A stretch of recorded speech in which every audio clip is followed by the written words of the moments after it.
em como é que está a situação atual do debate.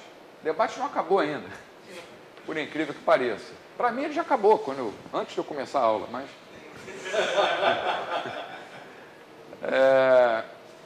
O debate acabou, aí a Wikipedia, eu coloquei com letras em cores diferentes para ressaltar, com ambos os lados alegando vitória. Quanto foi o jogo de domingo passado? Fluminense 4, Figueirense 0. Quem ganhou? Aos torcedores do Fluminense, nós vamos dizer, nós ganhamos de 4-0. Os do Figueirense vão dizer, não, nós aqui ganhamos, 0-4. A opinião geral era de que, pelo menos, havia esclarecido algumas questões da atualidade e desenvolvido aspectos teóricos. Até aí, tudo bem. Porém, na atualidade, a ascensão das empresas transnacionais e, principalmente, aí vem os argumentos da esquerda, a adoção pelo Vietnã e pela China de uma economia baseada no socialismo de mercado, trouxeram o debate à tona outra vez. Vocês já ouviram falar em sucesso da economia do Vietnã do Norte nos últimos anos? Comparando com o Vietnã do Sul? Eu nunca li isso em lugar nenhum, pode ser que tenha passado despercebido.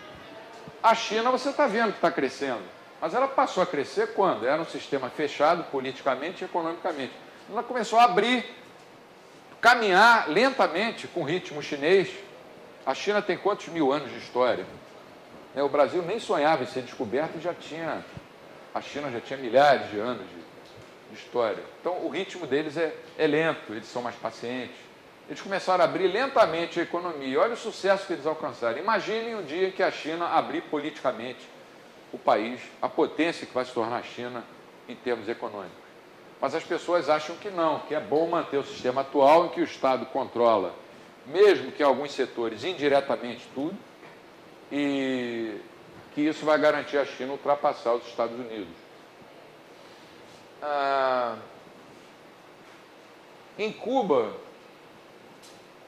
parece que estão tentando seguir o mesmo caminho, né? A família que está instalada lá há mais de 50 anos, né? A monarquia castrista, agora está começando aos pouquinhos a ceder. Mas é um caso muito diferente da China, porque a China tem uma potencialidade muito maior, inclusive por causa do seu tamanho, da sua posição geográfica, da sua população. Cuba não vai durar muito tempo. E na Venezuela, o que vem acontecendo? Uma desorganização completa da economia, escassez de bens e serviços. As notícias não chegam aqui, ou porque lá dentro elas são filtradas, ou porque a própria mídia, que faz parte do esquema gramsciano, não divulga. Quando chegam notícias aqui desses países ou desses personagens, são sempre notícias tentando elogiar. Assim que quando chegam notícias de países em que os governos são governos ditos de direita, as notícias são sempre no sentido de denegrir. A Espanha, no domingo, mostrou uma coisa nova, a surra que os socialistas levaram. O senhor sapateiro vai ter que voltar a fabricar sapatos. Não sei se o que entrou no lugar dele, me escapa o nome agora, vai resolver a situação da Espanha, que é muito difícil. Vai ter um trabalho de Hércules pela frente. Mas a imprensa apresentou essa notícia, não sei se vocês repararam, como se fosse uma coisa ruim, né? Conservadores voltam ao poder. A mesma coisa quando, por exemplo, o Papa faz uma declaração, ou o Dalai Lama, contra certos princípios de relativismo moral. A imprensa vem sempre pegando o lado ruim da coisa e às vezes até perverte, inverte. Um dos documentos que eu li mais parecidos com argumentos da Escola Austríaca de Economia foi a encíclica Centésimos Anos, do Papa João Paulo II. A parte que ele fala de economia é uma aula de Escola Austríaca de Economia. É impressionante. Depois eu soube, por um cardeal amigo, aliás, um bispo amigo, depois se tornou cardeal, que ele era assessorado por economistas austríacos e também pelo Gary Becker, que não é católico, né? É judeu, mas assessorava o Papa. Então, você tem elementos ali austríacos muito fortes. No meu primeiro livro até citava isso. E tem também uma defesa muito firme da teoria do capital humano. Quando ele fala de igualdade lá, não é a igualdade que a imprensa diz, igualdade de resultados, é a igualdade de oportunidades através do capital humano. Mas a imprensa apresenta tudo de uma forma distorcida. Eu estou quase parando de ler jornal. Tenho uma assinatura de um jornal. Se eu vou para o primeiro caderno, só tem notícia de corrupção ou coisas que não me interessam. Se eu vou para o caderno dito caderno cultural só tem exaltação ao relativismo moral. Fico exaltando peças, por exemplo, homossexuais, peças que falam mal de figuras da história, tentando perverter tudo. Sobra o caderno de esporte. Quando o meu time ganha, eu vou lá e leio. Eu li ontem, li hoje, li anteontem. Se ele perder o próximo jogo, nem o caderno de esporte eu vou ler. Então eu digo, para que eu estou assinando jornal? Estou gastando dinheiro à toa por mês, porque vem tudo preparado. E os espaços que eles dão são espaços desiguais. Eles convidam você para um debate, como me chamaram aqui na UERJ há pouco tempo, uma semana de economia. Havia economistas de todas as tendências. O único que chamaram, que não era de esquerda, era eu, e diziam que era para fazer um contrapeso. Não é bem contrapeso a palavra que eles usam, é a palavra parecida. Contraponto. Contraponto, para mim, eu estudei quando era garoto, porque eu estudava música. Contraponto, fuga, é muito mais gostoso do que você enfrentar 10, 15, ou comunistas, ou keynesianos, ou neoclássicos. Eu não tenho mais paciência para isso. Na minha idade, eu já passei desse tempo, adorava fazer isso. Hoje eu fujo desses debates. Eu fujo, não por medo, mas porque eu não tenho mais paciência para ouvir os mesmos argumentos. Os caras não querem se convencer. E a mesma coisa no jornal, quando eles escutam a opinião de economistas, você pode ver que pega um ou dois que acreditam no livre mercado e uns 3 ou 4 que são contra o livre mercado. É uma coisa muito desigual, né? Mas essa frase aqui do Wikipedia é uma frase genial, né? Ambos os lados alegando vitória. E fala em socialismo de mercado e cita o Vietnã. Só faltou colocar Venezuela, Argentina, Bolívia, Equador. O Brasil. O Brasil um pouco menos, mas... A professora minha de geografia costumava falar que se os alunos dela quisessem informações com um viés mais imparcial, era para ler Carta Capital. Carta Capital, que é publicada pelo... que é publicada pelo Mino Carta, que é um italiano comunista. Mino Carta. Mino Carta. E a revista Veja é odiada por todos eles. Quer dizer que ela falou que era uma opinião imparcial. Imparcial. Mesma coisa. A coisa tem que ser feita não só a parte intelectual, através da disseminação de ideias, mas também através da força, às vezes, sabe?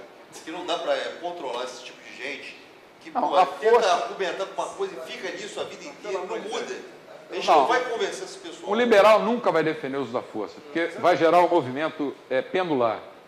Você empurra o negócio à força para o lado de lá, mais tarde ele volta para o lado de cá. E volta com força redobrada. É aquele negócio, eu não concordo com uma palavra que você diz, mas eu morrerei defendendo seu direito. Seu direito de dizer. Apesar de o próprio Voltaire, no final do livro, colocar que deveremos ser intolerantes para aqueles que são intolerantes conosco. Então a gente também tem um limiar aí muito sensível que... Se é uma coisa que é impraticável, é você pensar em impor o liberalismo ou libertarianismo pela força. Não vai dar certo. Um sujeito bem intencionado era o Castelo Branco. Por exemplo, Pinochet no Chile. Castelo Branco. Sem ter intenção de ser liberal, ele acabou fazendo reformas econômicas importantes. Aconteceram coisas no Chile diferentes do que aconteceram no Brasil. Primeiro, ele foi bem assessorado economicamente.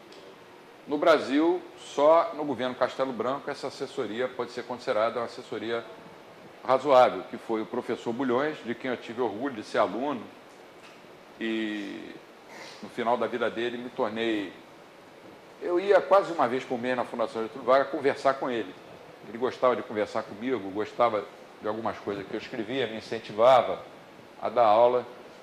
Mas são pessoas que não existem mais. O professor Bulhões era ministro da Fazenda do Castelo Branco, que todo mundo diz era uma ditadura, anos de chumbo. Chegava às 7 horas da manhã, lá na Praia Vermelha, na UFRJ, que era a Faculdade Nacional de Economia, para dar aula para a gente de macroeconomia. Ele era ministro e descia de um ônibus. Descia de um ônibus. Na hora de ir embora, quando ele estava atrasado para ir para o ministério, ele pegava um táxi. E tem certeza que pagava do bolso dele. Uma vez ele foi ao programa do Jô Soares, já velhinho, pouco antes de morrer, com a senhora dele, a dona Eda, e alguns amigos pediram que eu trabalhava perto, que eu fosse no aeroporto Santos Dumont, que tinham conseguido para ele que ele fosse com a esposa num jatinho. E ele estava com a passagem da ponte aérea já comprada. Quando os dois apareceram, eu falei, olha, tem um jatinho esperando pelo senhor e pela senhora. A primeira preocupação dela foi, como é que eu faço para devolver o bilhete da ponte aérea? Quer dizer, pessoas que não existem mais. Era o Bulhões, era o Roberto Campos. Depois, trocou o governo e aí como é que se diz? A vaca foi para o brejo. Porque colocaram um czar na economia, né, seu Antônio Delfim Neto, que ficou conhecido como economista de direita, mas ele é mais keynesiano do que o Keynes. Ele mexia na economia do jeito que dava na cabeça dele. Muito do que a gente passou depois a gente deve ao Delfim Neto. Engraçado que o Delfim Neto, às vezes, tinha um discurso interessante, mas na hora da prática ele fazia a coisa totalmente ao inverso. Não, eu acho que era um discurso político de conveniência. A cada momento ele dizia uma coisa. Tanto que ele vem apoiando o governo do PT. Quer dizer, que é incompatível, né? Quer dizer, mas é compatível com muitas das coisas que ele fez. As elevadas taxas de crescimento da economia chinesa, desde então, olha a Wikipedia, sugere a revisão das afirmações de Mises. Caramba, o nosso ídolo austríaco está errado. Vou ter que montar um outro curso aqui para mostrar. Mises estava equivocado. A Aba Lerner estava certo.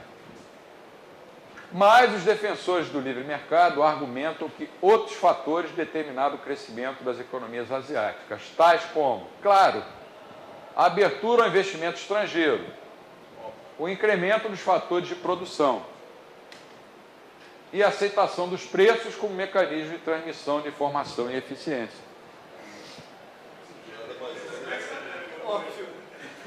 Para nós é óbvio. Para nós é óbvio, mas para essa turma aqui de cima, né, não é. Esses caras falam aí da... Esses caras têm potência, alguma coisa assim. Esses caras falam do leste europeu, da União Soviética, do Diabo 4.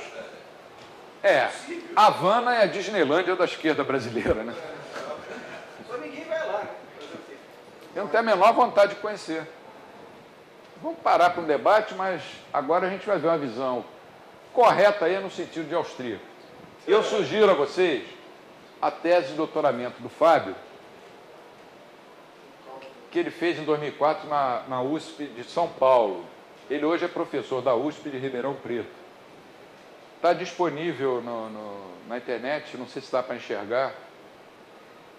É só entrar lá e colocar debate do cálculo econômico que vai aparecer o Fábio Barbieri. E no site do Mises tem um vídeo do primeiro seminário de escola austríaca que eu e o Fábio participamos e o tema era